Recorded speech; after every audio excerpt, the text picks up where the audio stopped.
How many discounts does USAA Auto Insurance offer? Too many to say here.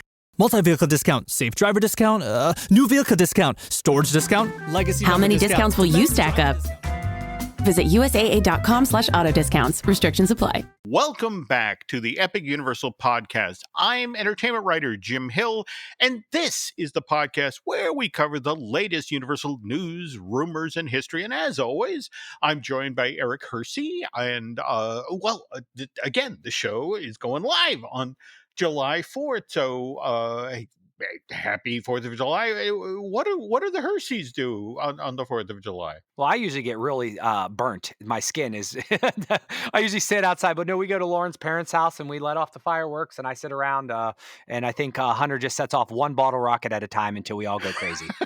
But Jim, what do you do up in your neck of the woods? Oh, we have, and again, I wanted to say I have lived here in New Boston, New Hampshire, since 1997. So I've been 28 years out here in the woods. And the town of New Boston has this wonderful but genuinely odd tradition. To explain, there used to be a dairy train. I mean, New Boston, way back in the day, was primarily a bunch of dairy farms. And there was a train that literally came into town, collected all the milk, took it into Manchester, and then it was distributed. But eventually, the dairy farms collapsed around in the 30s. The train stopped running.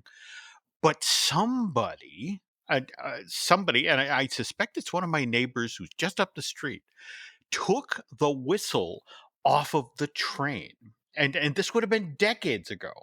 And so this family, every 4th of July, and it just literally at the stroke of midnight on the 4th of July, you hear off in the distance the ghostly whistle of the ghost train. And near as we can figure what they do, they pull the whistle out of wherever they've hidden it, and they get a big tank of compressed air, and they drive around town, blowing the whistle after midnight. And to tell you just something about the people around here, they love this. You're sitting up at like 1 or 2 o'clock in the morning. Oh, I guess the ghost train isn't coming this year. Woo! It's like, oh, it's the ghost. And Alice has been out here a couple of summers, and I've literally gotten her out of bed. But she, in fact, it's a topic of conversation every July 4th. She's like, so the ghost train come by? It's like, yeah, right at the end of the driveway. That has to be the most obscure tradition I've ever heard. And that is so great. And it's perfect because a ghost train leads perfect to a lot of things we're going to talk about tonight, because that sounds like that should be a themed house at Halloween Horror Nights, right? You get all the New Boston people down there, but that's a great tradition. And more to the point, because we're way the hell out in the woods. I mean, you can hear this thing in the distance coming, and it makes it that much more surreal. But anyway, we got a lot of news, so why don't we get to that? And before we do that, we got to acknowledge our sponsors, which are Be Our Guest Vacation. And are you planning your next adventure? Well, let the experts at Be Our Guest Vacation take care of the details. As a platinum level earmarked travel agency, they provide top-tier concierge service for trips to Universal Orlando, Universal Hollywood, Disney parks, cruises, and more. Get started today at beourguestvacations.com, and be sure to mention that the Epic Universal Podcast sent you. All right, so you were teasing we got Halloween scary stuff, ghosts. So what do we find? Do you think the ghost train will go to Chicago, Jim? Because that is where Universal's heading. Did you see this breaking news this week? Yes, I did. And I have to say, I was initially a little concerned because, I mean, face it, the first Universal Horror Unleashed, and again, this is a permanent Halloween Horror Night type thing. And in fact, it'll be opening in Vegas next month. Is that correct? Right. Yeah. Okay. So this got announced for Chicago. In fact, the particulars are construction not supposed to begin to 2026 and then not supposed to open 2027. Is that right? That's what it sounds to me. And it's going to be what, in the former Tribune Distribution Center? So I've been to Chicago. several times, but I can't say I'm too Mhm. familiar with all their landscape and so forth. But it's on Chicago Avenue, which is between River North and West Town. So I don't know if that means anything to Mhm. anyone, but is that downtown, Jim? What do you think? Well, more to that's the interesting part of it. This is one of the old Chicago Tribune buildings, and as I understand it, Universal made a preemptive deal because it's a terrific building and it's a wonderful location. Now, that said, it was initially a little concerning that they were making the deal or making this announcement before the first one opened, because Yeah. let's be honest here, Disney, back in the day, opened Disney Quest. The first of those opened on Walt Disney World property in June of 1998, and then, as you pointed out in your research on Tonight's Show, second one opened in Chicago in June of 1999, and that was the second of what were supposed to be 30 of these things. Oh, wow. I didn't know there were going to be Yeah. that many. Oh, yeah. In fact, they had already started construction of the one in Philadelphia when Disney lost confidence in the idea of these regional entertainment centers, and effectively walked away from Philadelphia. And they had plans for these in virtually every major city in the United States. Yeah, that's what I'm asking, Jim. Do you think that's going to be a thing here? Is Philadelphia a city that they might say, all right, if this works here? I mean, I'm really surprised by them announcing before the success, because Yeah. it I just mean, seems like they could have used the hype of next month, because I'm sure people are it's going to be going into the Halloween season. We're all going to be mhm, pumped. They're going to be able to do all types of marketing blitz and showcase mhm. it. And then they could be like, and guess what? This is such a success that we're here. It's just funny that they're announcing ahead of time. It's just weird. I have to admit, I feel like, and no disrespect to the team at Universal Creative that's handling these outside projects, but when you think about, for example, Universal Kids Right. in Frisco, Texas, and the park that got announced in the UK, and again, the thing in Vegas is opening next month. All of these seemed like smart moves. This one is the first one, or I'm kind of questioning it, but at the same time, from what I'm hearing from people at Universal, it's like it's a dream Yeah. of a building. It was one of these things where we found out this was available. It's an amazing location. We had to move on it, and so we did. But what just concerns me about this is people again that Disney Quest in Chicago also had a primo location. It was on Michigan Avenue. In fact, they had an ESPN, the restaurant, Yeah. literally in the same block. And that thing, in spite of an amazing location, I mean, it did land off its business Friday, Saturday, Sunday. And then it basically stood empty Monday through Thursday. Yeah. And ultimately, that's why Disney walked away. And I'm just a little concerned here that, look, Chicago is in Vegas. Right. Vegas is a town where people are looking for things to do. They come there to be entertained. Where Chicago, it's just sort of like, "Ooh, I don't know if this is gonna do what they think it's gonna do." But I look, I want to be proven wrong here. Right. All right. So again, not gonna officially begin construction on turning this pre-existing structure into Universal Horror Unleashed, and we won't see the finished product till 2027. And maybe, as you mentioned, Eric, maybe on the heels of the success, knock wood, the success of what's going on in Vegas, they will take the lessons learned there and apply them to Chicago. But I this one I'm a little concerned about. Again, just Yeah. Yeah. But I also think we think of it almost as like building a theme park, and we're not. These are the people that can turn around. I mean, they turn around tribute stores in like 15 minutes, it seems like. So maybe they that do. we're over estimating. Like, and if it turns out to be, if it doesn't work, what are they Mhm. out redecorating, and they already have the building. So we'll see. But it's exciting for all those in Okay. Chicago. And I mean, that's a drive. That's a 6, 7 hour drive for me. So I could probably get to one a lot quicker than Las Vegas. So Well, there we go. There we go. All right. Now, speaking of Halloween Horror Nights, you have some info about some of the houses we're actually going to get this year in 2025. Is that correct? yeah, well, they just blitzed, man. There were like what 4 or 5 houses announced just this week. So let's start by the one that I definitely am not going to pronounce correctly. It's like Galkin Monsters of the North. So it's in Orlando, and it's an Mhm. original house. It's set in a remote northern village Mhm. where wicked beings rise from the dead. So it seems very much like a Norwegian, I'm guessing. Mhm. So it brings icy, winged, horned, and wolfish monsters from the Mhm. fjords. So I guess if Norway at Epcot is Oh, overtaken well, there we by go. beasts. So picture that for everyone.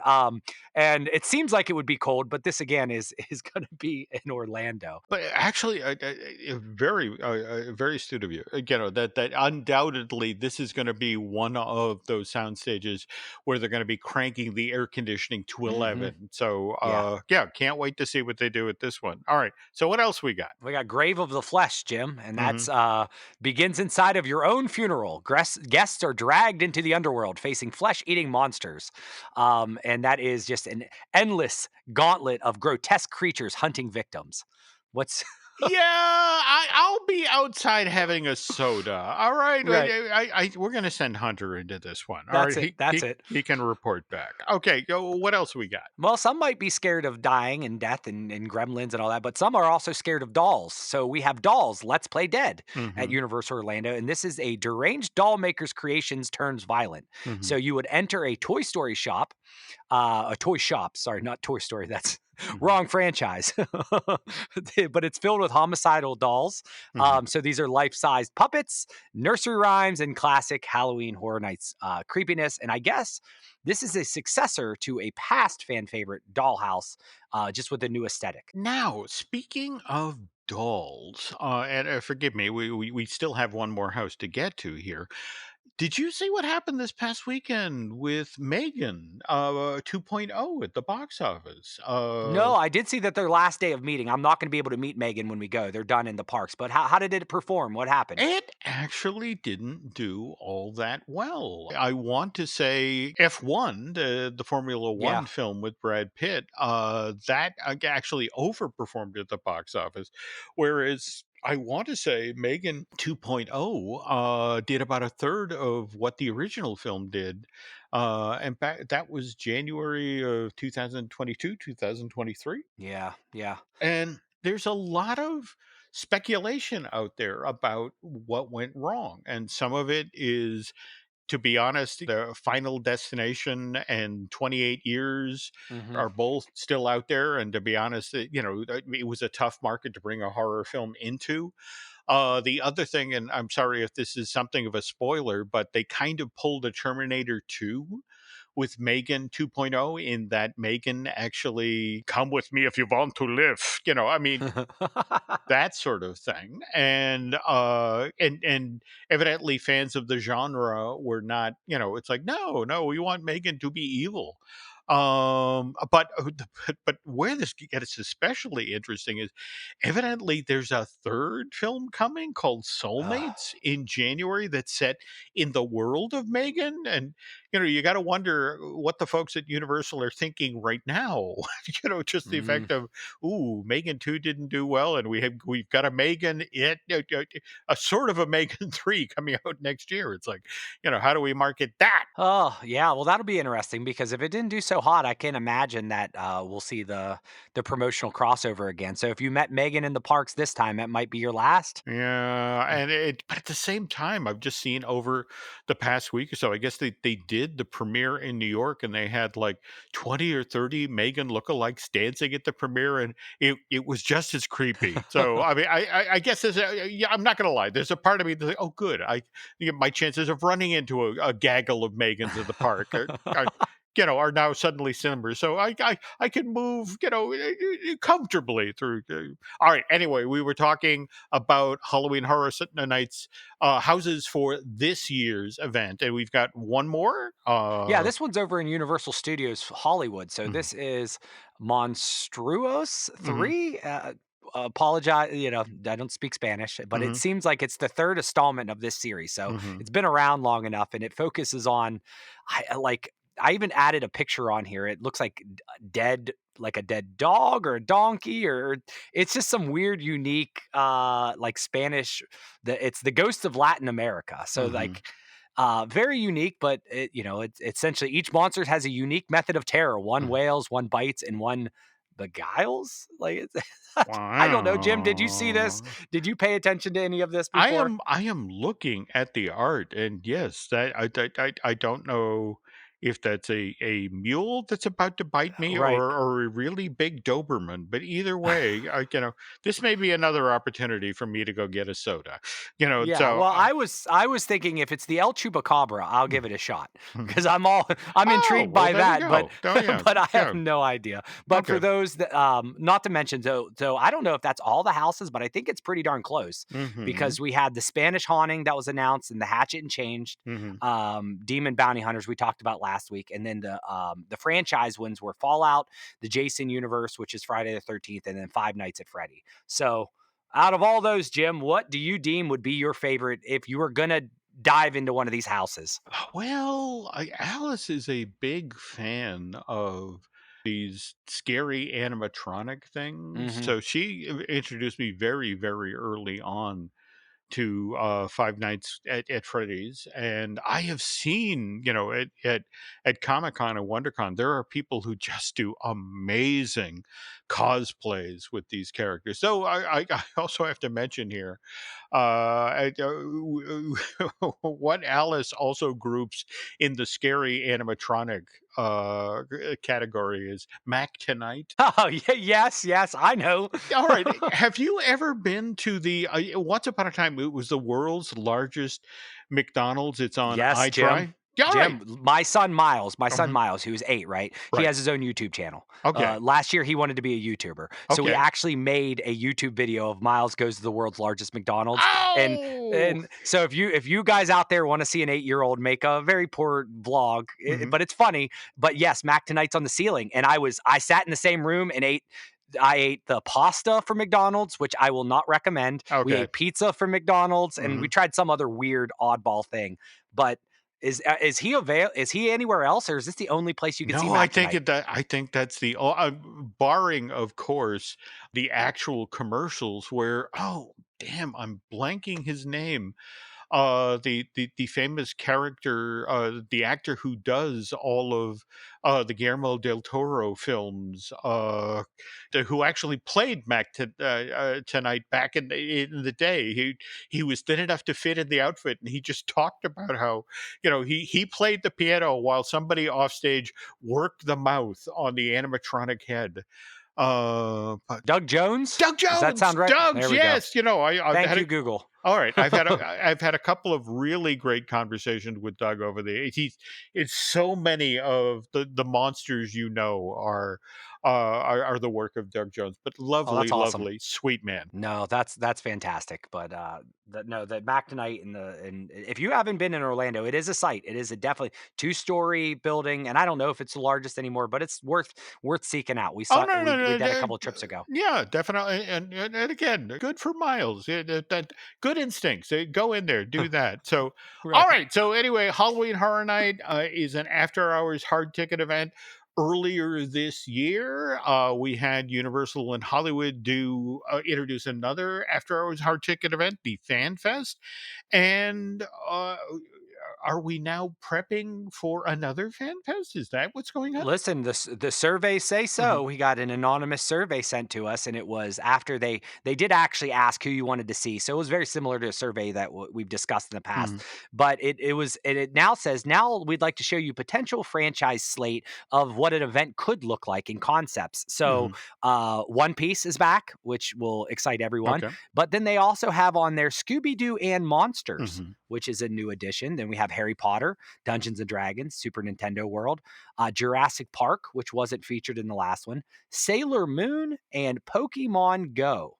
So, Uh, and I don't know if it asked for you to rate like, hey, does this look good or whatever, but the screenshot alone had me thinking of what's your thoughts? Are we going to get like Sailor Moon or Pokemon Go in the parks? Is that maybe for the 2025, 26 Fan Fest? well, I Pokemon Go is a fascinating because look how it's described. It's described as a park-wide Hmm. activation, which means you're in that event. And remember what it used to be like with Pokemon Go. You wander around and capture things. So this is something that Universal's talked about quite a lot in the past. The notion of inside the borders of the park, being able to get exclusive Pokemon. So, and remember, as we've talked on previous editions of Mhm. this podcast, that supposedly come 2028, Universal loses the rights, the theme park rights to The Simpsons.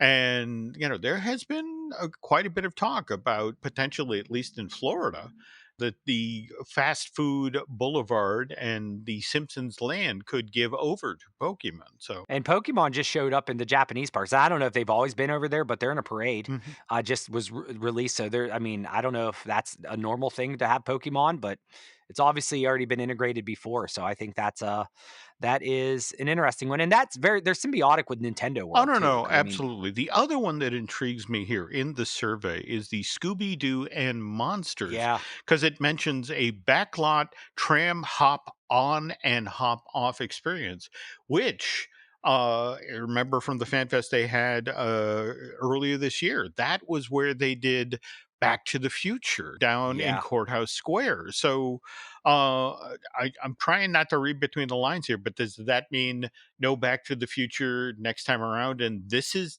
what they're going to offer instead, Scooby-Doo? Yeah, well, I could see positivities on that. Hmm. I mean, Back to the Future was a hit this year, Mhm. and to do it again, I don't know how they would do it different. It would almost have to be the exact same thing. Where you could see like One Piece show that could be different. Mhm. There's tons of Harry Potter that you can do is different. Dungeons and Dragons, you can have a different walkthrough. But they really did just document the entire movie. So unless they did maybe Back to the Future 2 and made it all futuristic or whatever, like what else are you going to be able to I do? actually interesting you bring that up because face it, one of the things that Universal has is Six Corners, their western area. And I might argue that Oh, might be more interesting to go with Dr. Emmett Brown in 100 yeah, years in the past and go with the cowboy version from Back to the interesting. Yeah. Well, we got a lot. So either way, let's keep an eye on that. Okay. I'm excited that they're sending information Mhm. out here, and it seems like they're prepping for another season. So hopefully, if not just in Hollywood, maybe they'll tackle Orlando, or I'm just gonna have to go out to Hollywood and check it out myself. Okay. Okay. Jim, did you see? We a friend of the show, Ashley, sent over some really cool photos. Just I did. These are great. Okay, so and the weird part of it is what is it? That this is the 7-Eleven in Burbank on West Olive Avenue and Eric, I swear to God, I think I've been to the oh 7-Eleven. Yeah, yeah, well, again, like Burbank, I spend entirely too much time in Burbank and Toluca Lake. But what I love about this is it's what, all four sides of the building? right. They pretty much wrapped the entire building, and it's a promotion for the Jurassic World that's coming up, and you can visit it from I think up until July Hmm. 6th, so a couple more days. Okay. But they basically have the entire building wrapped, and you see these dinosaurs, Mhm. and it looks like they're kind of coming out of the water. So it's wrapped, but then they have the 3 dimensional. So like there's the whatever dinosaur beast coming out, and it's coming out from the building, or the other side has almost like the scales coming up, and it's an experience. It looks great. It does, but all right, and forgive me for being a dinosaur nerd, which was what I was before I was a Disney nerd. But what I love about the wrap of this building, I mean, the Spinosaurus was actually introduced into the Jurassic Park mythology with the third film, and I want to say 99. Um, what's interesting about Jurassic World Rebirth is that they've actually sort of hit the reset on the Spinosaurus. Because now the thinking is in paleontology community that this was actually an aquatic creature rather than one that was Mm. big enough to take down a T-Rex, which is what it does in the again Jurassic Park 3. So that's what's great about this art that Ashley has shared, that we have a swimming Spinosaurus. And again, I'm just enough of a nerd like, oh, cool, they're getting it right. So, That's good. That's good. That's good, Jim. I would have never known, but I'm glad that we know one of your secret talents now. well, there we go. Jim, the last thing that I think we want to talk about it. Did you hear online? Did you see about the Pizza Moon and not having to go I boxes controversy? I did, and it was one of these things where it's like I was just fascinated by when you're working that hard in a brand new theme park to find something to complain about. And it was just a notion of, oh my God, this crime of the century. I have ordered a pizza and they will not allow me to carry it out of the building. And Right. it was one of these things where like, really? But evidently, from talking with the folks at Universal, it's like, we had ordered the boxes 6 months ago, and you may have been following this tariff trade situation where things are not getting off of boats very quickly, and so it's like, yeah, we didn't have the boxes till this week. So yeah. Yeah, it's funny, I guess. But now that they're asking questions and they're, I guess, depending on which guest or team member you talk to, Mhm, it's like, well, if you order pizza, you have to dine. You have to at least eat one slice mhm. before you can ask for a box. I'm like, come on. I just don't think they want you to go up there, order pieces, pizzas to go, I guess. But they have their boxes, so even if you did that, I'm sure there's not going to be too much of No, a fight given. no, but But but again, it just you gotta love social media and yeah, the notion of I need something to complain about. Oh my right. God, the injustice. So, Right. Yeah, so that's all solved. I'm glad. Everybody should be no more pizza box conversations. but speaking of Pizza Moon, makes me think of the moon. And when we get back from our break, we are going to talk about, first of all, Apollo 13, the actual mission, and then a little further on, the movie version that Universal Pictures made. But first, this. Introducing the new Volvo XC90 with 7-seat versatility, Google built-in, and advanced safety features for all your precious cargo. The new Volvo XC90, designed for life. Visit volvocars.com/US to learn more.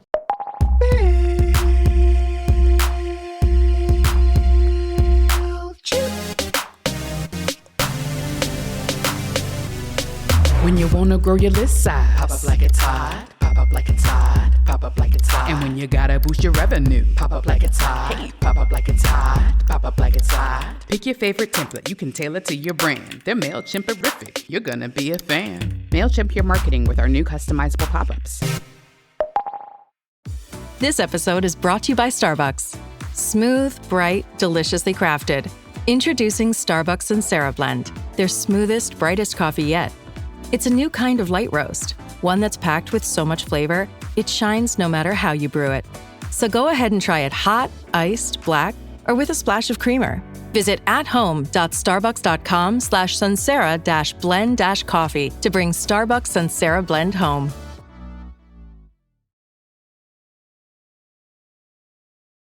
And we're back. All right. So, in addition to hunters setting up bottle rockets one at a time, is there anything else the Hersey family does on the 4th of July? Oh, I don't know. I mean, we eat a lot. We swim. Like I said, I burn real bad. I mean, but there are, there are several movies or so forth. I mean, I was thinking Independence Day is a classic movie that you watch, Oh, but okay. All but right. that's but in your case, the Apollo 13 came out Well, around this time, or actually, what I think is interesting, like for example, I want to say it's Turner Classic. Every year on the 4th of July runs the extended version of 1776, and that's the movie version of the Tony Award winning Broadway musical, which debuted back in 1969, and Warner Brothers acquires the film rights to it. They shoot it between October 1971, December of that same year. And by the way, some of it was actually shot at Golden Oaks Ranch. That's the movie ranch that Disney owns, just a couple of miles away from Jim Shull's house, by the way. right. Okay, so it arrives in theaters in 1972, and that's why I brought up the director's cut, the extended version of 1976. Interesting fact: Richard Nixon actually asked Jack Warner, the head of Warner Brothers Studio, to cut a song out of the movie. That prior to release, there was a song called "Cool, Cool, Considerate Men" that Nixon actually felt insulted conservatives. So it was like, so the only place you get to see this is if you watch it on Turner Classic. And I bring that up because, I mean, what fascinates me about the movie 1776 is, well, look, you know how it ends, Right. All right, but you still watch because it's a great movie. And I have to say that I feel the exact same way about Apollo 13. Though, and I'm gonna out Eric here because you Okay. have a thing to admit, don't you? Do you want to share with the class? Yeah, Jim. For twofold. I'll have not seen the movie, Mhm. and truthfully, must have skipped that history class because I literally don't know what happens in Apollo 13. Oh, This is all wow. breaking news to me completely. I have a feeling there was something bad, and this is probably where like we get Houston. We have a problem. Well, yes, no, you All right. nailed it one. And by the way, in a weird sort of way, I'm jealous of you that you haven't seen Apollo 13 because you have a great movie going experience in front of you. Oh, good, good. And by the way, speaking of which, it's celebrating its 30th anniversary this week. It was first released to theaters June 30th, 1995. Now, okay, so we're going to spoil the film for you in Oh, advance here. it's all right. And Okay. listen, I think the spoiler warning is up. I mean, Okay. not right. only has the movie been out for 30 years, I'm sure the event itself has been even longer. So 55 years. Yes, 55 years. Okay. So, all right. Apollo 13 was the seventh crewed mission of the Apollo space program. And it was supposed to be the third lunar landing. And remember, first lunar landing was Apollo 11, Neil Armstrong, Buzz Aldrin, and Mike Collins. That happened July 16th through the 24th of 1969. Later on that same year, we got Apollo 12. That went to the moon on it left Earth on November 14th. That was Pete Conrad, Richard Gordon, and Alan Bean, and returned to Earth on the 24th.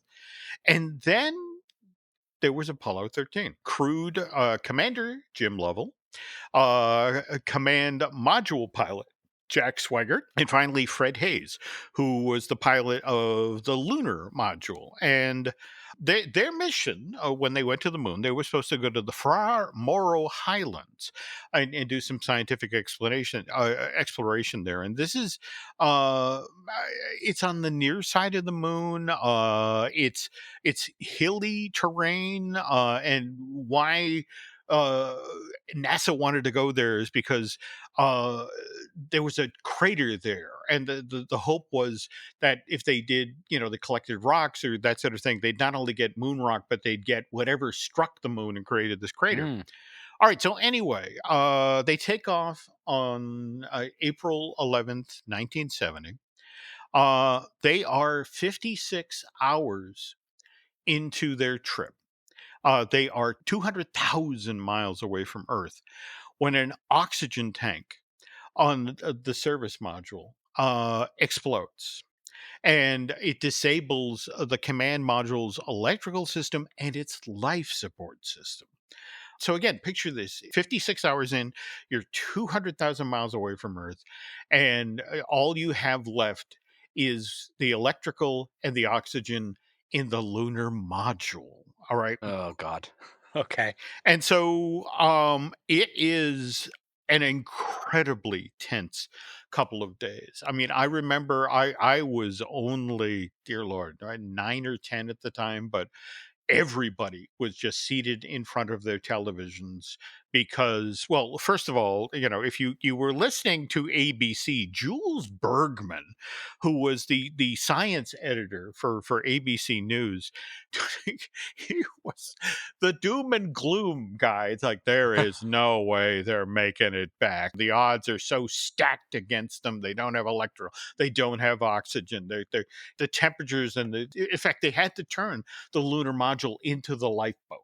And everybody's huddled in there and everybody's freezing. But the guys back at NASA, the smartest people on the planet. They figured out to jury rig, again, for example, an oxygen scrubber, so the CO2 that was building up inside of the capsule could be cleaned and they'd have breathable air. They figured out how to stretch the because they had to figure out how to slingshot. I mean, they still had to continue to the moon, and then they effectively circled around the moon and used the gravitational pull to slingshot their way back to Earth. And against all possible odds, 5 days, 22 hours, 54 minutes, and 41 seconds later, the lunar module was called Aquarius, and the command module was called the Odyssey. The Odyssey splashed down in the South Pacific, and the crew was rescued by the team on the aircraft carrier Iwo Jima on April 17th, 1970. And what's interesting is it came to be known as the successful failure because they found a way to bring these guys back in a damaged spacecraft. And over time, I mean, people just talked about not just the crew's courage, but the ingenuity of everybody back at Mission Control in Houston, and all of the safety protocols and all of the emergency stuff they'd done. It worked. Now, mind you, the Apollo program, it comes to a close just a few years after this with Apollo 17. In fact, Gene Cernan, last man on the moon, he leaves that planet on December 14th, 1972, and man has not been back since. Now, on the other hand, Jim Lovell, he leaves, he retires from the Navy and the space program the following year, March 1st, 1973, and he goes into the private sector. He initially works for the Bay Houston Towing Company in Houston, Texas, becomes the CEO of that in 1975. He works for the Fisk telephone system in 77, and eventually ends his career, hey, we're back in Chicago, at the Syntel Corporation. But he retires from there in 1991. And after spending 19 years in the private sector, he begins to reflect on his career with NASA and thinks, you know, maybe I should write a book about what happened on Apollo 13. And and the interesting thing, as soon as he began working on the book, his editor's like, well, hang on, would you be okay if I went and saw if there was any interest in a movie version of this? And when we get back from this break, we're going to talk about that movie version. Finding a new job is stressful. But with Indeed, it doesn't have to be. Just fill out your Indeed profile with your skills, experience, and desired salary. The more you fill out, the better your matches will be. And hearing from hiring managers will be 2 times more likely. Relax. That's your Indeed profile sending opportunities your way. Indeed, the world can work better. If you went on a road trip and you didn't stop for a Big Mac or drop a crispy fry between the car seats or use your McDonald's bag as a placemat, then that wasn't a road trip. It was just a really long drive. Ba-da-ba-ba-ba. At participating McDonald's. Everyone who works at Starbucks, full or part-time, gets stock in our company simply for being part of our company. That's why we call our employees partners, because when Starbucks succeeds, our people do too. And that success turns into down payments, family vacations, and so much more. At Starbucks, benefits like company stock are just the start. Learn more about how we support partners at starbucks.com/partners.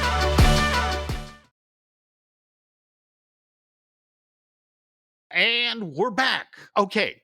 Movie. Well, again, first he has to write the book. And the book, by the way, if you want to chase it down, is called Lost Moon, The Perilous Voyage of Apollo 13, which Jim Lovell did with the help of Jeffrey Kluger. Now, his editors out there shopping the movie rights, and they've got like chapter 2 written. Right. Now, mind you, Lovell has some ideas. He's like, I think Kevin Costner would be an excellent person to play me in the movie. And they do look very much alike. And more to the point, Kevin Costner was kind of having a moment at this point in the 90s. I mean, he'd done Dances with Wolves in 1990. He was Robin Hood, Prince of Thieves in 91. And then in 92, back to back, he had JFK and The Bodyguard. Now, around the same time, Tom Hanks is kind of on a hot streak. He had done League of Our Own in 1992, and then in 93, he did Sleepless in Seattle and Philadelphia, which, by the way, he won the Academy Award for. And then in 1994, tiny film, barely Yeah. worth mentioning, Forrest Gump.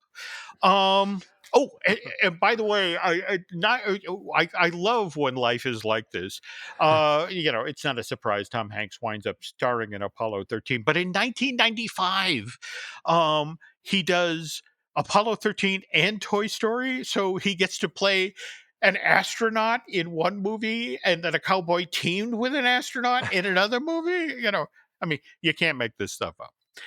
All right. Anyway, when it comes to possible director for Apollo 13, Ron Howard's name comes up, and that's largely because Ron had done in 1991 Backdraft, a film that featured a lot of visual effects, and just before that, we got Willow, a ton of visual effects with that. Yeah.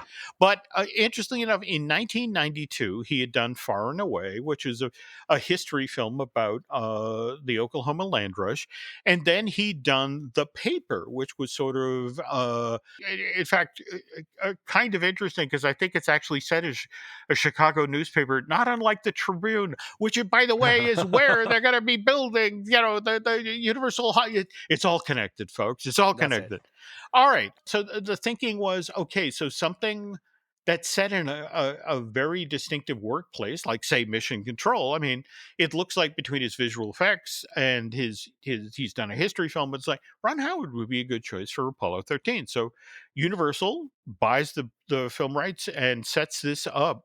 And by the way, the other part of this story that I love, Eric, is Ron Howard and Tom Hanks had worked for Disney on Splash. Well, more than 10 years earlier, and had been looking for a follow-up project. Because it was like, that was fun. We should do another movie together. And so this was the thing. It's like, I think I found the movie. Really? Apollo 13? Okay. There's no mermaids on the ship, are there? There's no mermaids. I missed that part. All right. So anyway, Tom sees the script, likes it. But the interesting thing is a lot of people who want to be part of this project. I mean, for example, John Travolta, who everybody knows from Saturday Night and Grease, but also an avid pilot. So as soon as he found out, oh, you guys are going to make a space movie, I want to be part of this. But he wanted the Jim Lovell role. And it was like, sorry, Tom's already got that. They went after John Cusack to play Fred Hayes. But John, when he found out about what they were planning on doing about the Vomit Comet, and we'll get to that in a moment, it's like, no, thank you. I'll somebody else can play that role, and that's Bill Paxton. And then they went after Brad Pitt. This was early enough in his career. They wanted him for Jack Swigert. He passed on it, and that role goes to Kevin Bacon. And Gary Sinise, Ron Howard wanted him to be in this no matter what. And so it's like he sent him the script and it's like, read it. These three roles aren't available, but what else do you want? And Sinise came back and said he wanted Ken Mattingly, the de facto head of Mission Control. And by the way, just in case you're wondering, Gary Sinise actually got to be the host of Mission Space. That's what I was going to say. Yeah. I was like, why have I seen him in this role before, Jim? And now I know why. He's at Mission Space. Yeah. No, it was just, for the Imagineers, it was such shorthand. It's like, well, of course this guy's going to be in charge of your mission. You saw him on Apollo 13. But anyway, this is a challenging film in a lot of ways, Eric. I mean, first and foremost, the main set of this thing, where you're going to spend like 75% of your movie, is the interior of the command module and the lunar module, teeny tiny itty bitty spaces. And now, mind you, when they're rehearsing, um, James Lovell himself comes to the set and proceeds to teach Tom Hanks, Bill Paxton, and Kevin Bacon the function of all 500 buttons and switches inside of, Great. oh, that's the air conditioning, and this opens the toilet, and blah, blah, blah, blah, blah. But here's the thing that for a time, they were thinking, well, there's so much footage from the actual mission that maybe we could cut some of that into the film. And in the end, no, it's like, no, let's do this practical. Let's make this a movie. So Digital Domain takes on a lot of the visual effects, and and they were among the pioneers of CG. But so many of the effects in this film are done on the cheap, but they look wonderful. I mean, for example, there's one shot of the Saturn V rocket blasting off from Earth. And the team at Digital Domain was so proud about this because they bought a $25 Revell model that they glued together and effectively took a lot of the bottle rockets that Hunter uses and stuck it in the bottom and shot it with the fire trail of it. And wow, that looks really authentic. Well, yeah, we're shaking the camera. That's why it looks authentic. On the other hand, they spent weeks and weeks working on CG trying to figure out how to do the thrusters, showing them moving the thing in the vacuum in space. And the footage came back and geez, that just doesn't look good. And eventually what they figured out how to do is, somebody got a spray bottle top, and a bottle of Avian, the seltzer, and effectively shot it against black screen, squirting it out of the right light. And it just sort of like, wow, that looks really convincing. Is this, a thruster in the vacuum of space? It's like, cool, we figured it out. On the other hand, the Vomit Comet. We mentioned this earlier in the show.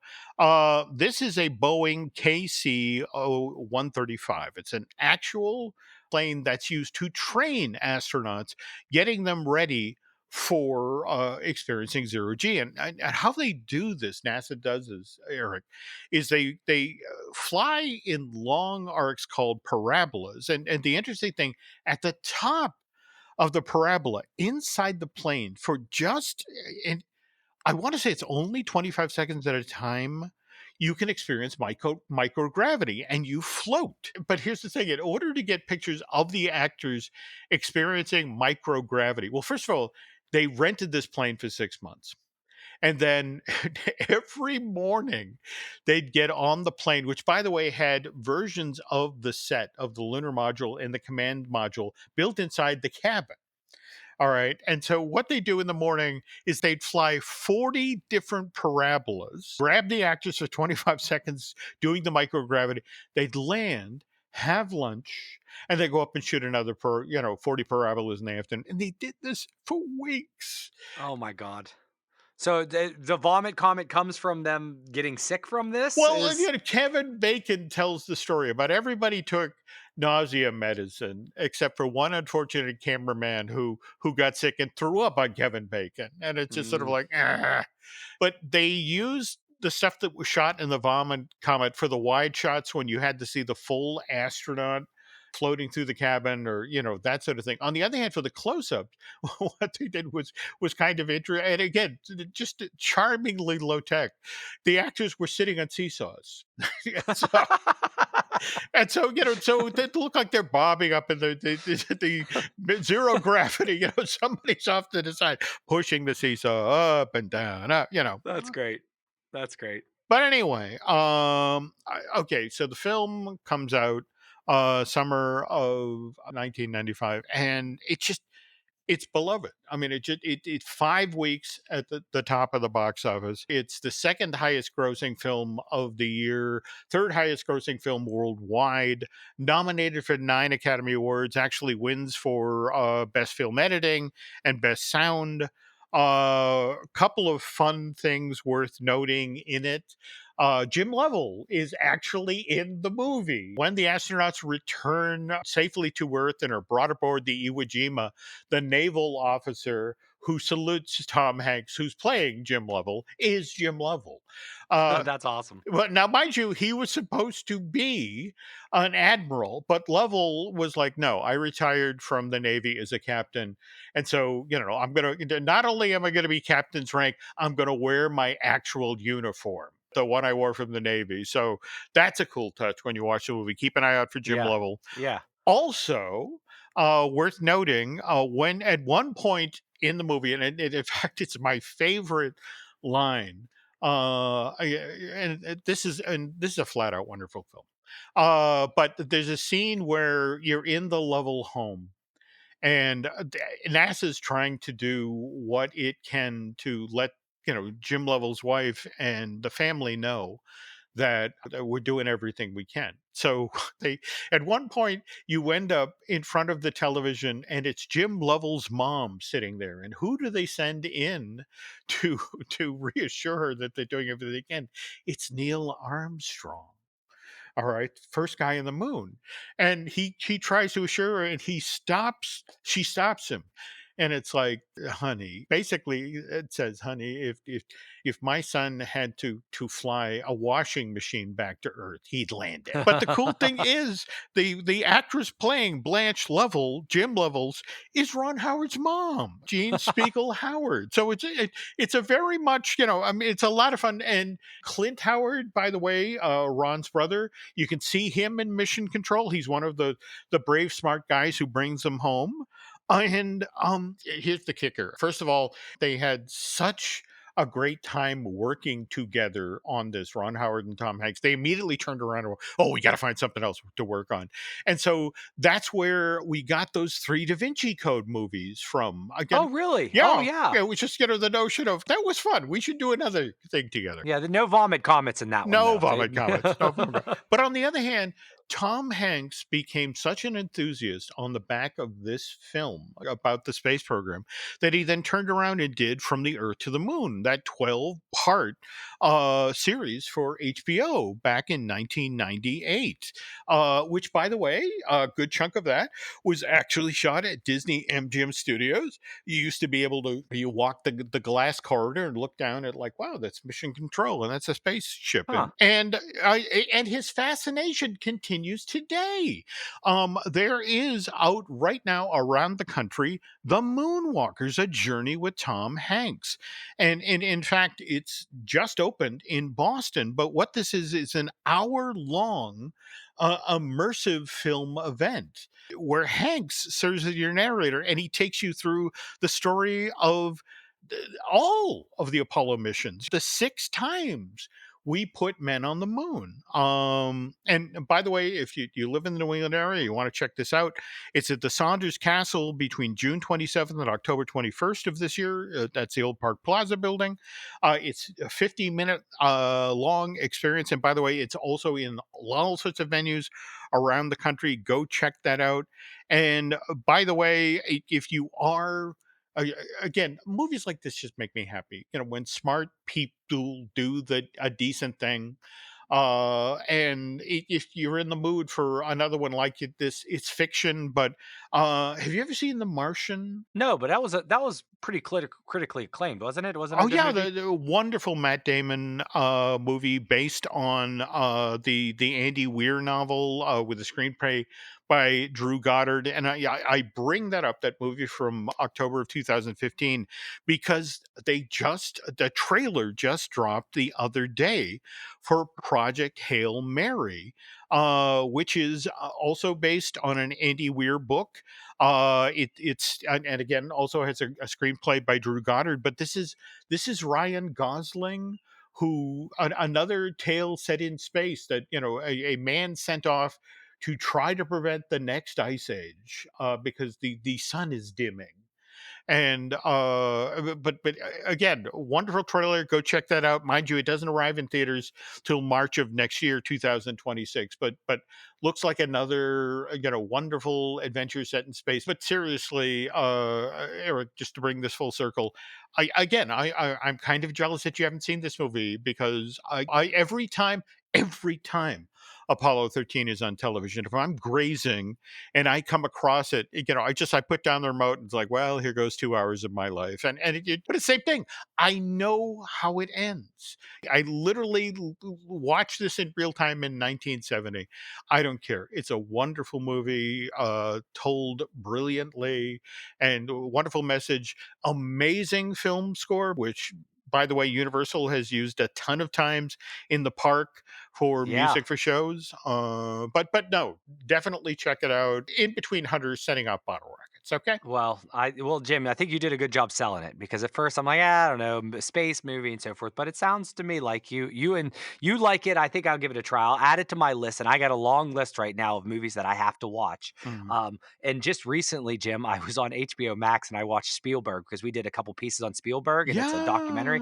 Yeah, and Jim, just to let everybody out there know that I kept my eyes open for some of the Jaws portions.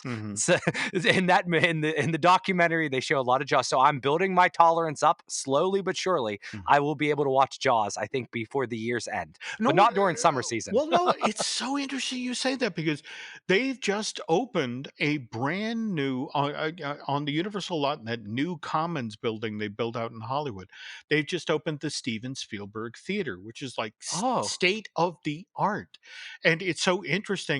Steven Spielberg, evidently for the first time in 50 years, himself just watched Jaws, and because he said he couldn't watch it because the experience of making it was so painful, and he thought that watching it again would bring that all back. But he said, no, for the first time I could watch it, it was a pretty decent movie.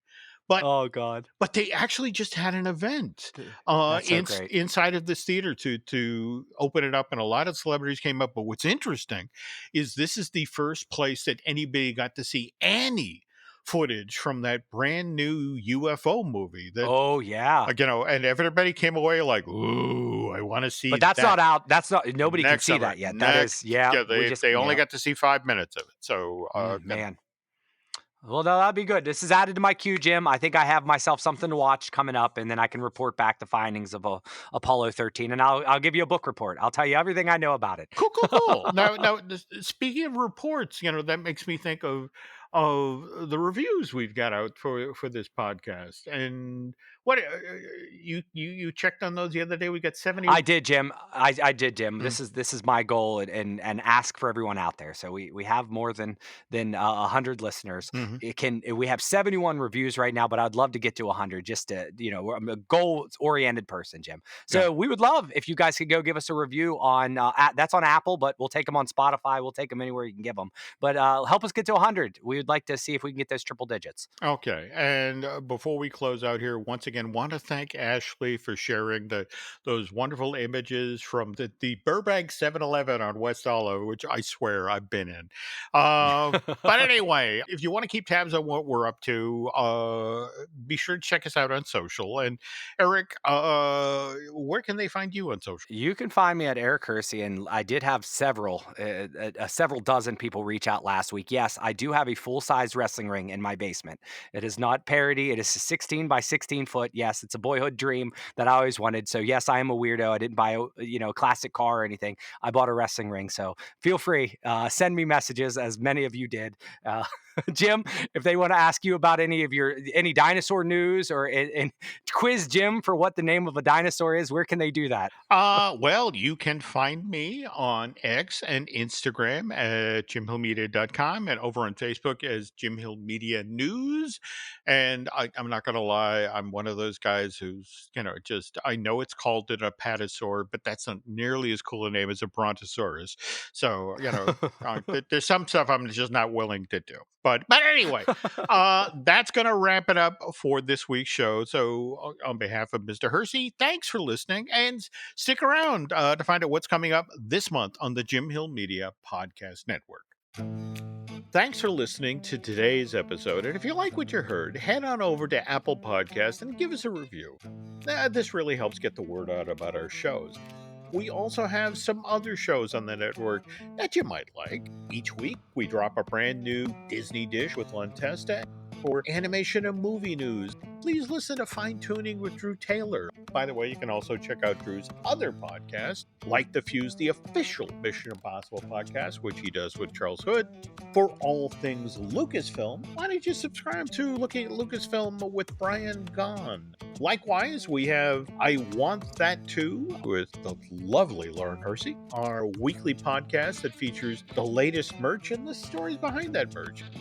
And our Epic Universal podcast takes a look at the Universal theme park. So please join Eric Hersey and I on that weekly. If you enjoy theme park history, we also host Manufacturing the Magic with Shelley and Noah Valladolid. That podcast tells the story of how we got the modern theme parks that we enjoy today. Join myself, Len Testa, and veteran Imagineer Jim Schul for our latest season of Disney Unpacked, our first ever video series exclusively for Patreon. These get released first Sunday of every month, and each month we release several exclusive podcasts to help support this video series. I want to thank everyone that supports the Jim Hill Media Network. For more information about podcasts and content, head on over to jimhillmedia.com. So that's going to do it for now, folks. Thanks again for listening, and we will catch up on the next show.